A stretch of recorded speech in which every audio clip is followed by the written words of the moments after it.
So we just saw the hit Jordan Peele film Nope. How are we feeling? I'm feeling pretty good. It's just you and me time. It is. It's just Mud and Jake, a.k.a. the two Jakes, a.k.a. the two only correct named people on the entire channel. That's true. So here we are with Jordan Peele's Nope. Now, going into it, what were your expectations? I mean, it's Jordan Peele. I can't not say that they were high, you know? Uh-huh. Us was amazing. Get Out, obviously still his best film. Mm-hmm.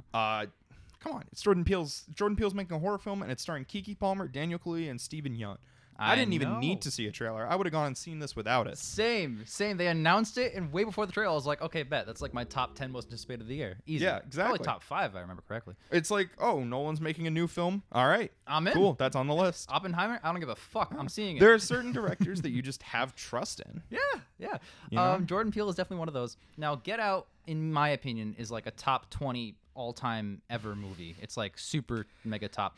I would definitely rank it as one of the best horror films at the very least. Sure. Us is a great movie until the twist, and then I think it's just a good movie because of the twist. I think it brought it down, but it does not make it a negative score. Go check out our Us review for our extended thoughts on that. Big time. Here we are with Nope. I feel like to start this discussion, we should go backwards and just start with our scores because I want to lay All the right, groundwork. you can start with that then. I'll say it. 9. 9? I fucking love this movie. I'm going to put this with the caveat that it may change by the end of the review. 8. Okay. All right, that's fair. I think as this discussion evolves, it will go up or down so depending. it seems you and I are pretty like-minded on how much Oh it no, slaps. it was good. It was good. Do not get me wrong. This was a good film. If you're looking for a film to go see this weekend and you've already seen everything else, hell, even if you haven't seen everything else, go see this. It's better than Love and Thunder. It is better than Love and Thunder. For me, it's probably top 5 of the year so far. Oh, handedly. But Yep. I've only seen like 10 films this year. One That's of them was fair. Morbius. That's understandable. Morbius time. It's almost as good as Morbius. Just gotta clarify. Almost. I really, really like, just to jump straight into it. And oh, by the way, from this point forward, we're gonna get spoilery, super mega. You got like a 3-second. You warning. guys know we do spoiler We reviews just on do this it. channel. 3, 2, 1. I love that the alien ship was an entity. How it itself was twist. I know, it's its own fucking thing. It's not aliens, or it could be, but it's not like a group of people. It's not a civilization. All those theories that the tech guy was like, Angel. Yeah. Oh my god, it could be like freaking invasion. It could be killing us. No, it's just like an animal.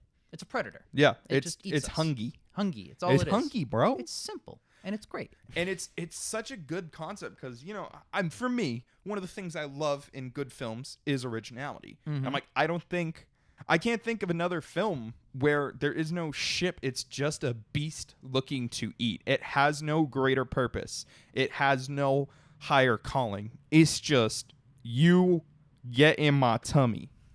My weird ethereal sheet tummy. Yes. The way that information is uncovered throughout the film, genius writing on Peele's part. Because you only see it, glimpses and glams of it, and you're just like, okay, there's a ship. I see it. It's shaped like a traditional flying saucer. Sure. You know?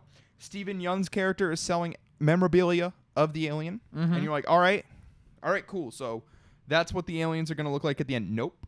Yep. Hey. Yep. Pun time. And then you see it during the day, and you're like, well, that's kind of a pale color for a ship. It's not the silver sleek you think it is.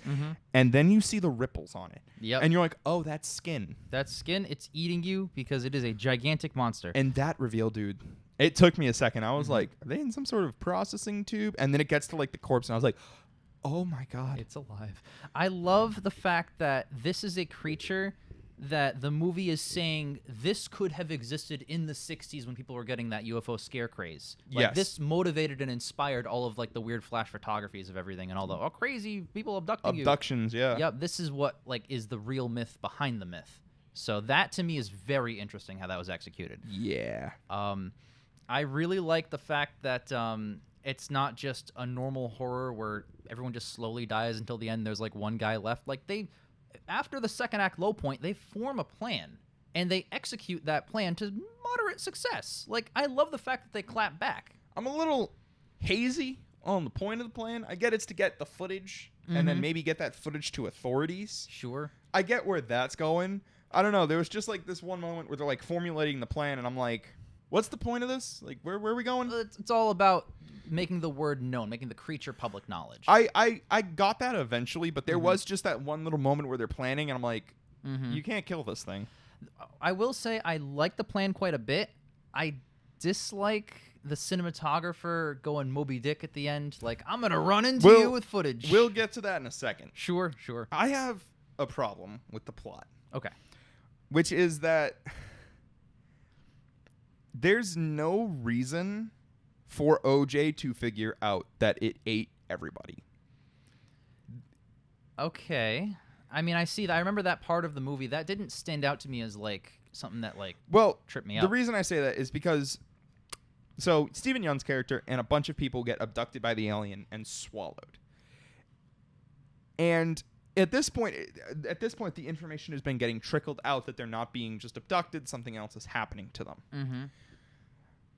And I don't think OJ had enough information at that time to put together that it was actually a predator.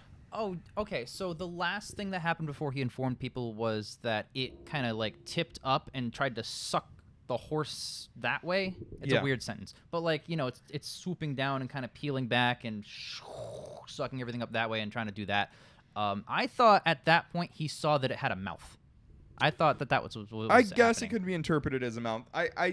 I'm still not 100% sure because all he sees is missing people, which has been what's been going on with his horses up till this point. Yep. It's not the end of the world because in the next scene, it vomits viscera and leftover parts onto the house. And at that point, it's pretty clear this thing's probably eating them. Yep. But I don't know. There was just like this one moment he calls Keke Palmer's character, calls Emerald, and he's like, it's a predator. It's alive. And I was like, I as an audience member know that. And I feel like you know that because I know that at this point, but I'm not sure your character. Sure. You know what I'm saying? Like, I see what you're he saying. knows it because the script has revealed it at this point, but not because he as a character should know.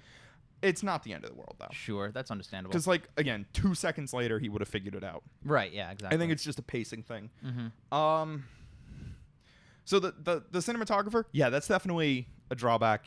I don't know what he did. I don't know why he did that. He's the kind of guy who's like so stricken by this thing that like I'm gonna go get this footage. He couldn't at least be like, hey, here's the reel we got, so that I'll get a new one that's blank, and you can hold that in case my suicide mission die. He took a different reel. He took a different camera entirely. Oh, so Angel has the footage. Yeah. So his sacrifice was even more pointless. Yeah. Because it's not even like they needed to get the footage out. Well, actually, and then at the end of the film, I'll do you one better. Then at the end of the film, Emerald takes a picture of the fucking thing, and they kill it. So there's no point. So you saying that kind of makes it better for me because I thought that he took the good footage, like the only shot in all of existence that they actually got of the fucking thing in all of history ever. And then died with it. I thought he took that and was like, I'm going to get a better one. And he fucking dies. Of course you're going to fucking die. You're a dude. Yeah, like, what the hell are you going to do? It was such a stupid... And, like, he's talking, like, poetry when he does it. Yeah, he's all weird. He's all Captain Ahab about it. I compare him a lot to Moby Dick. He's just ripped straight from that kind of aspect. I don't get it. I don't know why. I don't understand his motivation. You know what I could have really used? Whether it's a flashback or some kind of verbal, like this is my backstory, something that established that prior. Something that established like maybe his whole family got sucked up and he's just been silent about it. I think that would have been worse. I don't know. I think that would have been worse if he was like, you happen to have run into the one cinematographer in the world whose family was eaten by this exact ship. Coincidence is bad, but I'm saying like the character-wise, you needed some reason. Yeah, because he knew about it. He clearly knew about it. Him and then the dude with the silver helmet who just shows up and they're like, oh shit, it's TMZ. And I'm like, oh, cool slang. No, it's literally a guy from TMZ. They being the guy, it doesn't reveal that company specifically, but it's like one of those kinds of companies. Yeah, it's one of those like run up, take the footage, get in their face, invade their privacy. That I didn't mind.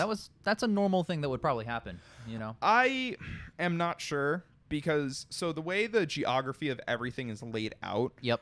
It's my understanding that you don't have to pass through this farm to get to the site of the disappearance, which is what he's going to investigate. So I felt his appearance was a little contrived. Okay, I see your point there. I also thought he was going to be like a G-man or something, because they literally said a man in black on a white motorcycle. Yeah, well, that's what they were trying to let you think it was at first. Yeah, I guess expectation subversion. I don't Mhm. know. I think his character didn't add anything. I think they just wanted another kill in the third Yeah. act, but they didn't want to sacrifice any of the cast. Right. Speaking of sacrificing the cast, though, I'll say I was genuinely surprised Stephen Yeun's character died. Me too. He's in less of the movie than I thought he would be, I but I, thought he think would that be. works. I think so too. I think the Mhm. movie's stronger for it because it would leave the question of why did he survive and everyone else die. Yep. Although I guess you could make the argument because he was the one feeding it. Yeah. But at the same time, this creature doesn't seem to show enough intelligence to really care. I thought the creature showed a sizable amount, not like brilliant. It wouldn't have gone to the farm in the first place if we saw the fucking trap everywhere, but like it's smart enough to know like basic territorial things that an animal would. See, but that's what I'm saying is like, okay, my point is like animals in captivity will still attack the people who feed them. Sure. That's what I mean. Is Yeah, okay. So that brings us to a point that I wanted to get into. I don't know if you went into it. You previewed this to me when I we were did. getting here to the theater, We were to the studio. en route here to record this show, and we just kind of spitballed for like a minute Just a couple hot takes. about the monkey, which is the opening shot of the movie, and it's played up as a very important integral role. To explain, because this is a spoiler review. Sure. The movie opens with a sitcom in the 90s being recorded, Mm-hmm. and they have a chimpanzee on stage, and the chimpanzee gets spooked and fucking brutally mutilates two of the actors. Yep. Yeah. You can go from there. So I'll go from there. So that's the context. That is the opening scene. We don't know that it's Stephen Yeun's origin yet, but we know that that's like the thing. And then it goes back, and I'm thinking like, okay, what an interesting way to start the movie. Can't wait to see where that goes. So then it's revealed that Stephen Yeun was that kid. The kid who survived the attack. Yes, and we don't get full information about it yet, but we just know that that's him in that spot in that situation. By the end of the movie, we get full information about it, which is, of course, that Stephen Yeun saw that the animal was spooked, and you pointed this out to me in the car, but the point of the scene is a metaphor for the creature itself, which is that, like, spooking an animal isn't something it likes. When you, like, spook a horse with a reflective thing, it kicks back. Yeah. You spook the alien, Don't it's going to spook abduct the you. predator. Don't spook the predator. The balloon popped for the monkey, it killed everybody or whatever. So I get that. I'm rationalizing that. I have two problems with that. One is like the big one and the little one. I'll start with the little one. The little one is that I don't think that was necessary. I don't think that lays the foundation, the groundwork for Stephen Yeun to go down the character path of trying to get the alien.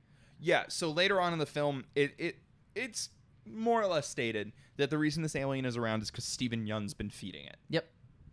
And then he dies. And then he's not in the rest of the film, which I think is kind of, it's not to the film's detriment, but it is a bit of a narrative hiccup because the film's origin, the film's opening is about Stephen Yeun's character. The metaphor being drawn is about Stephen Yeun's character. And the payoff is he dies at the end of the second act. Yeah, I don't mind that. I think it's a fitting end to a character that served his purpose. I more so mind the fact that the movie puts such a big deal on the monkey sitcom thing. They keep going back to it. And sure, it's a metaphor, but that doesn't lay the groundwork for why he's into the alien so much. I mean, yeah, sure, with like character-wise, like, oh, hey, you know, I want to make sure I interact with creatures that are spooked and be nice to them. Sure. But that doesn't set the context. Did he also like later on in life find the alien and go? Yeah, no, I agree. It's the same thing. It's like, where the fuck did he get the alien? I know. Like, how did he discover this?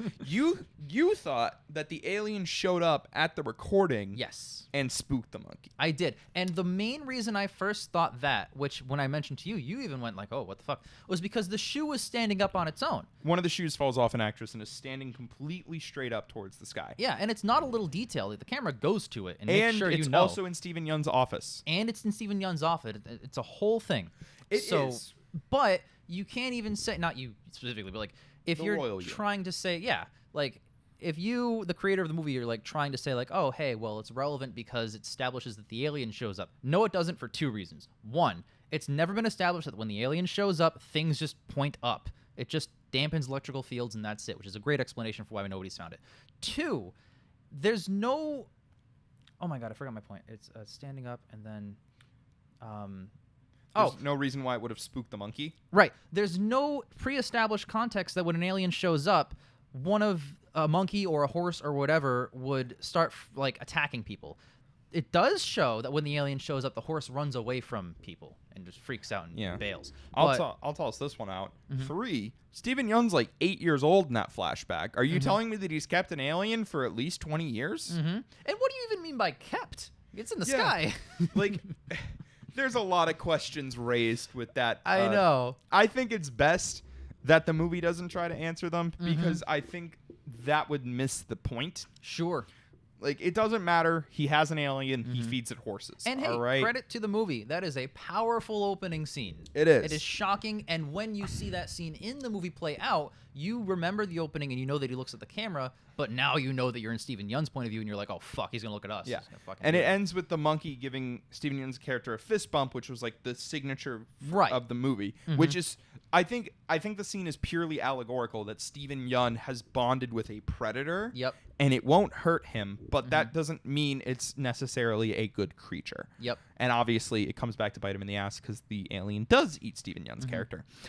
I get where you're coming from, though. I think it muddles it simply because, and again, I think Stephen Yeun's character was killed off at the right point. But I think that the monkey scene could have had a stronger impact if he was in the third act and could see the ramifications of his actions. Yes. Just like with the monkey when he hid under the table. Or maybe you could, let's say, okay, so Stephen Yeun's established his whole life as, from that point on, let's just say, because the point of the scene is that, oh, hey, he's this type of character who bonds with predators, whatever. Cool. So maybe if he didn't die at that moment, you could have a scene where he comes back. What does the alien actually think of Stephen Yeun? Because from my perspective, it doesn't even know that Stephen Yeun exists. It's just a dude, one of the many that he's sucked up. Exactly. So is there like an actual relationship there? Does the alien, is it aware of Stephen Yeun specifically as a person? Yeah. Because it seemed pretty minimalistic. It was. So. So I do appreciate at the end of the day the alien as a concept, though. I know I'm saying, I would have loved it this or that, but there's something terrifying about the idea of a beast that's just, it's just going to eat you. It's just there, yeah. It's just going to eat you, and it does not give a fuck. You know, it is so beyond your comprehension, you can't even do anything about it. It's just going to come by and eat you because it fucking can. It can. Because it wants to. Why does it want to? Because it's fucking instinct, bitch. You know? It's so like, simple. It's kind of like Alien. I was about to compare it to The Thing. From The Thing, the film. But yeah, just these xenomorph creatures, these extraterrestrials that you cannot comprehend their wants and needs because they are foreign, because it is an alien. There's no communicating with that. Right. And that is good cosmic horror. Yes, it is. Now, granted, this film's set on planet Earth, but it's still good cosmic horror. You just run into this creature, you can't comprehend it, you don't know what it wants, but it will hurt you. I think you can't stop it. For me, a main theme of cosmic horror is indifference, in that the creature is indifferent to you. No matter what you think about it or how you spend your entire life, it's going to do what it does no matter what. Yes. That's why with Stephen Yeun's character, that scene where it just indifferently sucks everybody up, including Stephen Yeun, yeah, sure, that's the groundwork for something really cool. I just think if Stephen Yeun's character was handled a little bit different, it would have been more impactful. Had a little more reflection, because it's also kind of a twist in that same scene that he knows about the aliens. Like, this is when you put it together. That's an effective twist, I would say. It is. I think the problem is it's a 1-2 punch, and it's a good punch, don't get me wrong. Yep. But then when you're kind of reflecting, you're like, maybe if we just had a little more time, a little more reflection on Stephen Yeun's part. Yep. I mean, we haven't even talked about the main characters. I know. Emerald I love and OJ. The main well, that's because we start our reviews with the negatives first, and I got them basically all out of the way. I'm so into this movie. Dude, they were... Keke Palmer, Daniel Kaluuya, knocked it out of the park. Knocked it out of the fucking park. I think Jordan Peele does it great. He establishes and gets us really invested in his main characters. Yes. All of them, more or less, in all of his movies. Like, the group of mains that he usually has, there's always something to them that's more than one note. Yeah. And I love that about them. Like, even the tech guy, who's supposed to be this one-note guy, guess what? He has a layer. He's reeling after this, but he's also obsessed with that, and that's why he's motivated to do this. Yeah. There's a lot going on there. Dude. Yeah. And I liked... I was actually... Excuse me. I was actually, based on the trailers, not expecting Daniel Kaluuya's character to be the main. I thought Keke Palmer was going to be the main. Really? Yeah. I figured it would be Kaluuya. She's... I mean, the reason I think that is because like she's the one who's got the most lines in the trailer. A lot of the shots kind of focused on her. Yep. I don't know. I just something about the trailer made me think Keke Palmer was going to be the lead. Not to say that she's like relegated or anything. They definitely share it. Yeah, it's a It's just the film is introduced and largely takes OJ's point of view.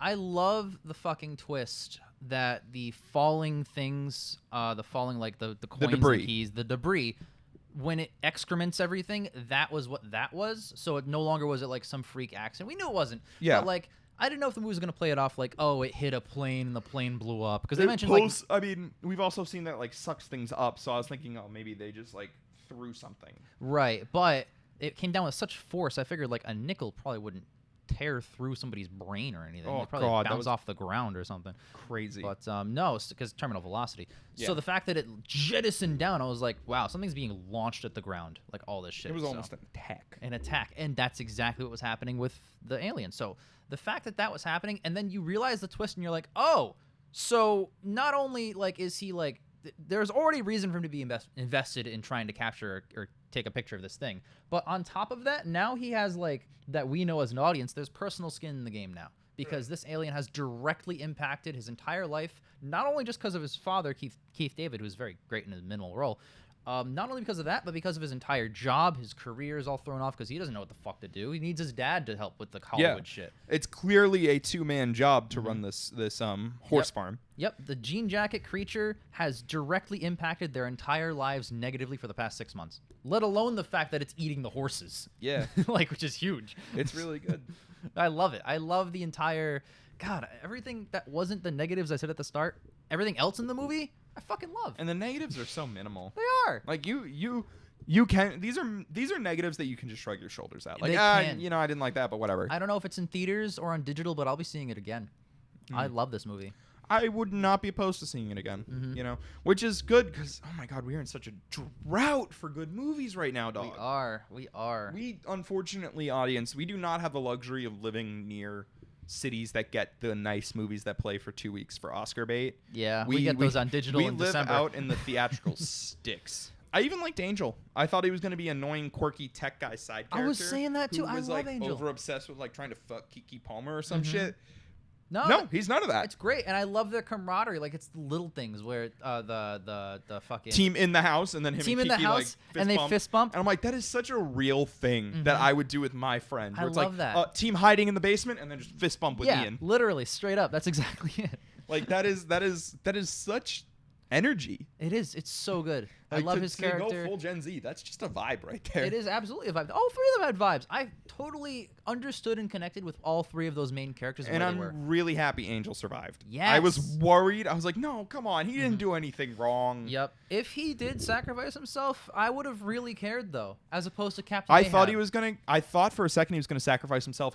I thought he was gonna wrap himself in that tarp, and then wrap all the barbed wire around him, and then get sucked up and shred the alien's insides. Yep. That's where I thought it was going. That's what that looked like. It was not. He was actually just trying to untie the barbed wire. Yeah, and then it just came down. And he survived. He didn't get sucked up. But I thought that would have been dope as shit. That would have been amazing. No, instead Keke Palmer feeds it a giant man inflated with helium. It needs the 9 for that alone. And the alien goes pop like a balloon. Which is how the monkey got spooked. Yep. It ties back into that. Okay. Still I have my same problems with the No, I know. I'm just saying more thematic, you know. Overtones, yep. Overtones. Popping balloons is a recurring Yep. thing. Sure. I see that. Yep. I have my same problems, but at the same time. And it was also it was a balloon shaped like Stephen Yeun's character. Yeah. So Stephen Yeun popped to destroy the Predator as opposed to Stephen Yeun. The pop almost killing Stephen Yeun on the Predator. Interesting. I'm not fully, because I'm just figuring this out in real time as we're recording this. I'm not fully formed what that means, but Me too. There's something there. There's something. That was planned. And this is good. That's the good thing about Peele films is like you realize something and you're like, okay, hold on, I need to think about this because he is a deliberate director. He does things for a reason. Yes. Like in Us, there's a reason for all the things that happen. Yep. Are they always good? But it's the kind of film that you can analyze, and that's so good. There's a scene in Get Out where the girl, Allison Williams? Is it the milk and the cereal, separate things. Whew! And it's Segregation. good. because good. it's one of those things you might not even catch it, and then you rewatch it, and you're like, oh wait, hang on a second, and that's what I mean. Is like I caught that second time. yeah. So now I'm sitting here going, okay, hold on. I'm going to have to sit on this one. So unfortunately, I don't have an answer for what the balloon thing is quite yet. But the fact that it correlates is something. Yeah. Again, he's a deliberate director. It might just be tying the theme back of The Predator. Right. You know, not The Predator. Not who the steals hit autism, film. but Yeah. like The Predator. This is top 5 of the year. I don't know where. I put it the same score as Northman, Batman, Everything Everywhere. They're all mixed in together in my top of the year. Everything Everywhere is my number 1 right now. Same. For obvious reasons. I don't let me see think here. it's going to get bumped by Nope, but So Nope my is a top 3 good right shot. now is Everything Everywhere All at Once, Lightyear, and Death on the Nile. Everything Everywhere, Northman, and Batman. Those that are the order. next 2. Yeah. Nope is better than Death on the Nile. Definitely above. You know, I'm putting this at number 2. Nope is either 2 or 3. I don't think it's better than Everything Everywhere. Hey, I you think wanna that's still a standout. Yeah, Everything Everywhere is still my number 1. Real quick, the title. Let's talk about the title. Okay. Because Peele's titles are always important, just like his films. Can I Get say- Out, kind of literal. I'm not done. Yep. Us. There are people like them. They are literally us. Yep. There's also, isn't there like a spin-off on Amazon called Them? Not of us. No, God, no. Also, US. There are some Americana Yep. themes in the movie Us. Yep. Nope. I want to talk about it. Can I talk about it? Yeah, so you start. Halfway through, I think I mentioned this in the theater while we were watching it, but like halfway through the movie, Angel at one point mentions that they're renaming UFOs to UPEs to, so people don't freak out about it. Unidentified something It's in the air. UAPs, Unidentified Aerial Phenomenon. Okay. I keep up with this Okay, stuff. so to me, I was kind of looking for a connection of like, okay, it's an organism, so is it something organic PE, like something organic? So a UFO but alive, an alive version of a UFO. Yeah. I don't know if that could correlate, but I thought it was UPE, not UAP, so I don't know if that really tracks very well. Yeah, UAP, Unidentified Aerial Phenomenon. Phenomenon. I get where you're going with that. I think it's just because characters go, oh, nope, Nope. nope, Nope. nope, Nope. nope. And I guess it works.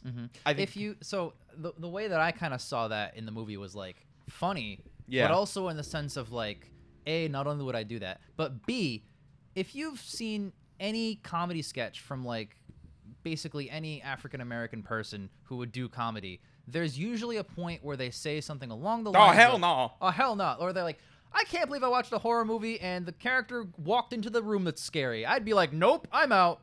You're Like, right. That's a recurring thing. It is a recurring thing. As much as it is a recurring thing that white people in horror movies are dumb, Yes. the recurring thing is that black people in horror movies are smart. Like, there's a lot of like, if that were me, Yeah. I'd go nope and run away. Like, I know exactly the trope you're talking about. And 'cause on it's top like, of that too, there there's- are like actual clips and footage of people getting pranked by like people in a funny costume and they just get knocked out.